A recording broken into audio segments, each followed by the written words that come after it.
use the number line to locate an approximate location of the number 212. When rounded to the nearest hundred, what does 212 round to? Well, let's look at this number line. Here's 200 and here's 300.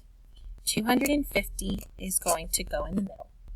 When I go to the left of my number line, as we go this way, as we go left on our number line, we go smaller.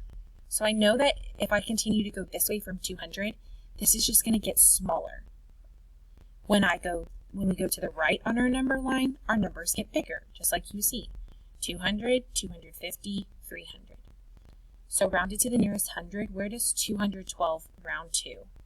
Well, where would 212 sit? Would it sit here, in here, or in here? Remember we said when we go this way, our numbers are going to get smaller. When we go towards the left, your numbers are going to get smaller.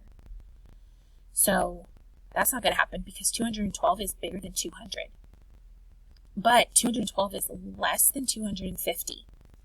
So I'm going to say 212 is about right here. So does 212 round to the nearest? Does it round to 200 or does it round to 300? 212 will round to 200.